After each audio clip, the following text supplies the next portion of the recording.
Before we get started, I want to mention our sponsors this evening.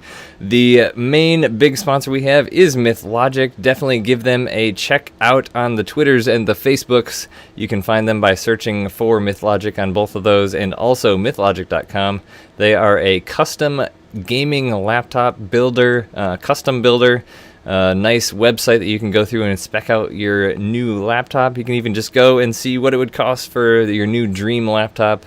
As Feardragon here was saying, he had a dream about StarCraft last night. I do dream about nice new gaming laptops, but I just invested in a desktop, so that will be my next purchase. But definitely check out MythLogic when you're ready for that. They have given up the prize pool money this season, as well as the cool prizes that we'll be having in our giveaway, which you will hear more about in a bit.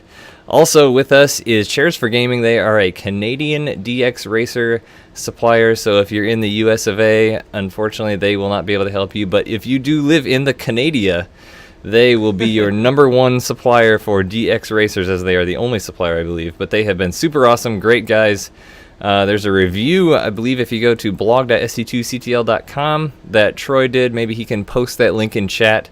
Very cool chairs, nice guys, really looking to support esports in Canada, and they have been helping us out as well. Oh no, I didn't put their overlay on the... Oh no. Oh no. Alright, well, I think they were linked to the chat though, so guys, definitely check it out in the chat. If you're quick about it, you may be able to catch Got it! Got it, it's back. Yeah! Alright, awesome. And also, go out to Twitter and look up SC2CTL. All the updates of broadcasts will be out there. Follow them. Also follow this Twitch chat. And with that, I think we are ready to get on started. We're going to start talking about our first match here versus Team Ascension BioIce versus Root Seed Darkness. And we do have some awesome new bios. Look at that right there. First, we're going to be looking at Team Ascension's BioIce. He is a top 16 Grandmaster, one of Team Ascension's strongest players, with the team for over 2 years. Versatile with both macro and all-in styles, and those win rates are pretty much above 50 to 60% consistently. Yeah, pretty impressive to see a player having such strong showing in all of the different matchups, but you know, BioIce is actually going to be facing off against a Protoss player, so that's going to be the one that we're going to be wanting to pay attention to, and that's actually sitting at a pretty comfortable 57%. Yes, and our Protoss player is going to be Root Seed's Darkness. He is Diego Garcias, an 18-year-old from Chile. He started playing with StarCraft Brood War in 2008 when he was 12 years old, and he switched to SC2 in October of 2012 when Wings of Liberty came out. He is currently a Grandmaster, considered one of the best South American Protoss players. In July 2012, he placed second at WCS in Chile, and he joined Seed on March 7th, 2014, very exact. And his PvZ win rate is off the chart. I mean, definitely his strongest matchup in terms of just these pure statistics that we have available, so I'm really looking forward to seeing how Darkness is going to be playing out this first series, because again, we've already kind of talked a little bit about BioIce. He's a really solid player. Darkness maybe still making a little bit more of a name for himself, especially I think the South American players are really trying to make the big splash in the North American scene, at least viewing wise. But I mean, Wingnut, let's go ahead and jump into the game then, man. And jumping on into the game, in the left hand side of merry-go-round LE, wearing the purple carapace this evening, is Team Ascension's BioIce. Feardragon, if you do the honors. And in the right-hand side of the map, we have the blue Protoss player representing Root Seed Gaming Academy. It is Darkness. So, Feardragon, how do you feel about this map? We've got some pretty cool maps in the ladder in the pool this season here. Oh, Wingnut, I have something to say about this map. And that thing is, it is really damn hard to take a third expansion safely as a Protoss player on this map. Can we just take a look at how exactly a Protoss player could take a third expansion on this map? If you look at the two locations, say where Darkness spawned, to the left of his natural expansion, there's this nice little expansion up there. But that is moving awfully close to your opponent. It can be very uncomfortable to try and expand that close to your opponent. So the more natural expansion, I think, is going to be the one just below his main base. But that one is also super duper wide open. It makes force fielding so much more difficult and so much more annoying to do. So that's just my initial impressions. And honestly, I think it really does encourage a lot of Protoss players who don't want to defend those thirds to go for a 2-base all-in. I think it's actually a pretty strong thing to do on this map in some ways. Yeah, I agree with you. And thinking back, I don't think we've actually seen all that many games that have had a third expansion from a Protoss. Zerg, it's fairly common to take that one down on the lower side because it's actually kind of a bit a ways away from a Protoss at this these spawn positions, but keep in mind there is this third potential spawn position at the bottom, which Darkness scouted out first and did not see his opponent there, so now he's going to be delayed in a few seconds here in actually finding his opponent. Yeah, and it's a small little difference, but oftentimes the Protoss players do want to be annoying with that probe, block the hatchery. He wasn't able to do that because BioIce was able to get his spawning pool down first and then get down his hatchery, and the probe just wasn't there in time. Almost could have been there in time, but not going to happen. He's going to see the hatchery, though, and say, okay, thank God, my opponent is not opening up game number 1 with a giant early pool to kill me. So what you do have here tonight, folks, is 2 Protoss players commentating a PvZ. So this, spoiler alert, this may be a little bit one-sided, but we'll try to keep it even. But 2 Zerglings are going to chase away the probe of Darkness. Darkness kind of taking a late natural expansion here and walling off his main. How do you feel about that? Well, you know, I think I'm actually totally okay with this. Darkness is kind of playing it a little bit safer, I think, and now he's getting up that natural expansion. He's getting out the pylon, and honestly, everything's still looking okay. He's going to have the Mothership Core to defend against that kind of stuff, but I think it's kind of interesting because BioS has gone for the gas opening, which is honestly a pretty good reaction, pretty normal reaction to the gateway openings, but how exactly is BioIce going to respond to the fact that this map, as we were saying, is really, really well known for Protoss players disliking to take third expansions on? So I ask you, Wingnut, like, would you prepare extra for a 2-base all-in? Maybe you overcommit to a defense, and then suddenly, now the Protoss player can take a third expansion because you are building spine crawlers or something like that. Like, what do you think about how BioIce could deal with this situation? Well, BioIce is definitely going for Ling speed here, so maybe he wants to get some pressure on early and keep those Lings around to prevent that third. But I mean, it is fairly common these days to see the 2-base all-ins, or at least very strong pushes off of 2-base to get that third. But we've also seen a lot of overcommitment here now as BioWaste does put down his third, so it looks like he's going to be just going ahead and macroing up, seeing that Darkness did not get his natural quite away, but doesn't have too many units yet either, so he's not going to be seeing any pressure quite yet. Ooh, well, actually, BioIce is getting up 10 Zerglings. We'll have to see. It looks like he's going to resume droning after that. So 10 Zerglings going to be a really, really nice number. It's actually, it's around like 5 or 6 Zerglings. Well, not 5 or 6. You can't really have odd numbers of Zerglings being produced. But it's a good number more Zerglings than you generally end up seeing, I think, around this point. Normally, I end up seeing like a Zerg player, like 4 to 6. And then they just look around the map for pylons. This actually just kind of tells me that he wants to maybe poke at the front and maybe even force out a force field if he can. Yeah, he could definitely poke up here, but he's not going to be able to get a lot done now that that sentry is their Mothership Core Stalker. And looks like Robo going to be going down, but the Forge is not yet completed, so no cannons up here.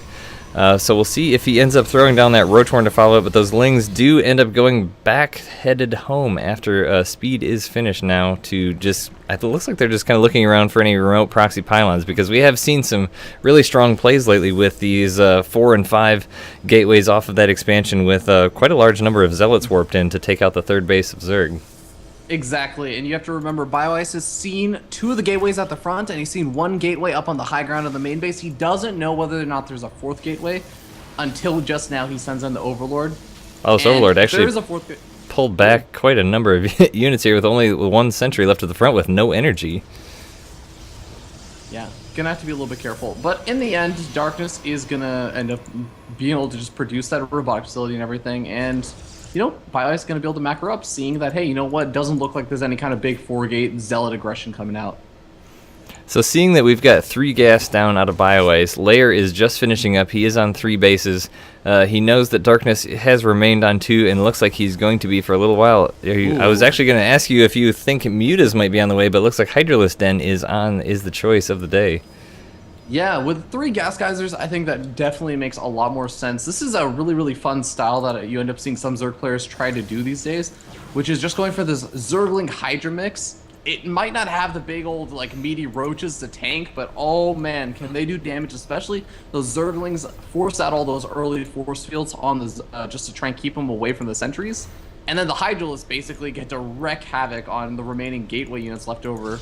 But, you know, Darkness is getting up that robotics bay, so this could actually work out well for the Protoss player. He is putting up his third base as well, and the Zergling was there to scout it. Looked like tried to delay it a little bit there, but the sentries were right behind to shoo it away. But Zerglings now of BioWaste coming in a good number, going to be trying to force a cancel here, but there are a lot of sentries. If he's not careful, he could get a lot of these trapped, but does force the cancel, so that is going to delay that third. As you said, it's just so hard to get that down. It really is, and I mean, what really was he going to do? You could try and force field to keep those Zerglings out or even trap them in, but honestly, you'd have to waste so many force fields that you start to question, like, is it even worth it at that point? You're going to basically not be able to secure your third expansion if you try and trap in all those Zerglings. Yeah, he's just going to keep on poking up here trying to keep this down, which is very smart. I mean, if he is catches a misstep of Darkness, he could catch so many sentries off guard. Oh, I am loving these force fields from Darkness. Very, very cost effective, but there are still a couple of Zerglings in there, and they are picking away at some of the sentries. Oh, some more Zerglings getting on top, and it looks like a Colossus is going to be coming in, but is it going to be enough? I don't know if there's enough gateway units over here. Yeah, the Colossus does make its way back up the cliff, but these Hydralisks doing a ton of damage here at this natural expansion. More coming in to reinforce. Does clean up the very small army of Darkness he had out front. Canceled the natural expansion. Now this one Colossus all by his lonesome is not going to be able to get a lot done, so just kind of biding its time back here as some more warp-ins take place. Cannons go down at the front to help fend off this push here, but that is a lot of Hydralisks. That is a lot of Hydralisks, and here's the issue right now for the Protoss player from Team Root Seed Academy, Darkness. He's committed to try and get up that third expansion, so he's still sitting on 4 gateways and a robotic facility making Colossus. Colossus, awesome against Zerglings and Hydralisks. But guess what? He needs a large number of gateway units to support them so that these Hydralisks don't just get right on top of the Colossus and kill them off immediately. And BioWaste definitely senses that as he's got his Spire down about half done, so see some Corruptors likely to kind of knock down those Colossus. And then we have seen it go both ways. We've actually seen some really weird games this season with some Investor Broodlord type play, but so it's hard to say exactly what we'll see, but those Colossus are definitely a little bit out in the open right now. They are, and honestly, I would not even mind seeing Mutalisk at this point. I mean, he's seen exactly the unit composition left over for Darkness. He knows that a lot of the sentries have been killed off, so a lot of that gas is being used to replenish the Colossus. You don't want to really make Stalkers, but we are actually, as you were saying, going to be seeing Corruptors instead, which, you know, that can still also work out. I do wonder what you think about maybe throwing out a Roach Horn at this point, though, and maybe even some Evolution Chambers. Yeah, sometimes when it gets into that mid-late game, I almost feel like a Roach Horn is never a bad idea, especially against a Darkness who has been delayed and expanding so much, and now BioWaste getting his 4th base down here with seeing no pressure from Darkness as well. He's really kept him pinned back in his base, so he's definitely got the expansion advantage here, but... Well, Darkness does want to actually move out with a Warp Prism and 4 Zealots, but I think that BioIce actually just scouted it out with a Zergling. Yeah, he's already preparing with the Corrupt. Oh, man. This Warp Prism is going to go down. Yeah, trying to get some harassment damage done there, but those, just the vision of BioIce has been very good throughout this game, keeping his Overlords and Zerglings spread around. He has these Zerglings at the top of the map that their vision circles overlap each other in such a way that he can see anything that heads across, but now looks like he's going to be trying to make a push on this third base just as it's getting established, and this is a large number of Corruptors going to 2 or 3 shot these Colossus. Oh, well, he's actually overcommitting maybe a little bit with those Corruptors. He's going to be able to pick off 1 or 2 of the Colossus. Only 1 left over, but maybe that's just enough as, you know, BioIce is going to be charging in with these Hydralisks, Time Warps, and Forces going down. I think that this may have been an overcommitment by BioIce a little bit, Wingnut. Yeah, I kind of tend to agree with you, but on the other hand, I kind of don't mind that when you take those Corruptors and extend them like that to kill off those Colossus, because that's a huge investment by Darkness. But now Darkness with Blink is going to be able to blink out, and he's going to be able to clean up the rest of these Hydralisks and the Corruptors. So, but the numbers for Darkness are still quite low, so we can't really move out. Zerglings come in to surround the Stalkers, blink back in nice order, but the Corruptors still kind of just dangling themselves out over those Stalkers as juicy targets. Yeah, and a lot of them actually going to go down over here with the Blink Stalkers, but oh, Stalkers have already used their Blink. It's on cooldown for a little bit longer. A couple of them going to go down. I really like the addition of more of these Zerglings into BioS's army. It's really, really dealing well with those Blink Stalkers, but Darkness has actually been doing a great job with the Blink Stalker micro in these engagements. And a 5th base coming down now from BioAce, so a 2-base advantage here shortly for BioAce over Darkness. Oh, God. And, you know, you were saying there that you don't want to see too many Stalkers made, but getting Blink, he's kind of committed to making a decent number of Stalkers, and like I was saying, sending in those Corruptors being a bit of an overcommitment, but, I mean, he made those Corruptors specifically to take out those Colossus, and at this point in the game, seeing what BioAce has on the field, I don't think Darkness is going to be making any more Colossus, and I think BioAce just wanted to get them off the field. You know, it's a really funny thing how Blink Stalkers work against Hydralisks, because if you have Blink or just Stalkers without Blink, they get decimated by Hydralisks. You add in Blink, they can actually do okay. You add in the fact that Darkness has +2 weapons finish up, whereas where are the upgrades for BioS's Hydralisks? They're at 0-0. There's not even evolution chambers down. Those Stalkers will actually start to do really, really well against the Hydralisks. And now it looks like he's starting to mass up Zerglings. 32 did just complete a second ago with 16 more on the way and 6 Hydralisks. So now that those Corruptors are off the field, he is a little bit more free to get these large numbers of Zerglings and Hydralisks. Zerglings to surround those Blink Stalkers and Hydralisks to do the big damage. But the numbers of Stalkers are continuing to grow, and looks like that's purely the only unit he's choosing at the moment. Will this be a good decision, Feardragon?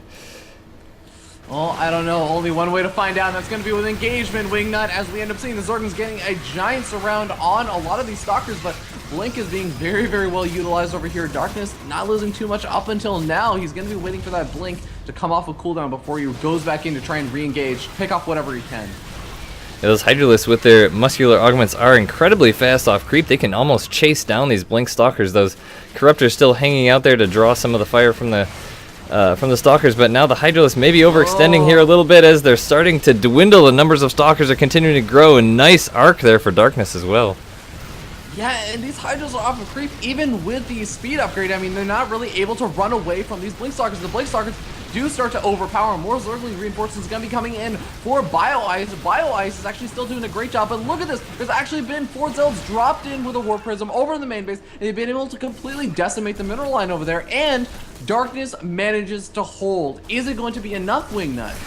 More Stalker Warpins going at the 4th base as well. That Warp Prism is still active, clearing that out there, and I guess that was enough because that's GG from BioIce. And really, really well played by both of these players. And Darkness, I mean, he was looking to be in a bit of an iffy situation at certain points in the earlier portion of the game where, you know, he's trying to get up that 3rd expansion, wasn't able to get it up, gets canceled, tries to do it again, gets canceled again. And then we ended up seeing, finally, he was able to get up that 3rd expansion, but, I mean, he was sitting on just basically like 2 Colossus and 4 Gateways, and he lost most of his Gateway units. And it was looking really, really iffy, but I mean, he was able to hold on, get up that 3rd expansion, and just power up on a large number of Blink Stalkers and just constantly take really, really good engagements with good micro. And eventually he was kind of able to just overwhelm his opponent with a nice little bit of Warp Prism harass added in. And that was honestly a really, really sick job. I mean, we were talking about it early in the game, that map being hard to take expansions. He finally did get his 3rd base down and fairly well protected there. But do you think that that BioAce got a little bit over-eager in taking a 5th and 6th base there, and was that any bit of a downfall for him? You know, it was interesting, because if actually you look at his 4th expansion in that game, or I think it was 4th expansion, he was only mining off of gas from it. Which almost made me think, okay, if you're only mining off of gas over there, maybe you're just trying to like accommodate the fact that you're not really making roaches or anything. You're making like a bunch of Hydralisks. But I don't know, man. It's kind of interesting. And there's only one way to find out exactly how that goes. And that's just maybe even talk to the players, or maybe we have some sort of interview later on. But with that being said, Wingnut, are you ready for game number 2?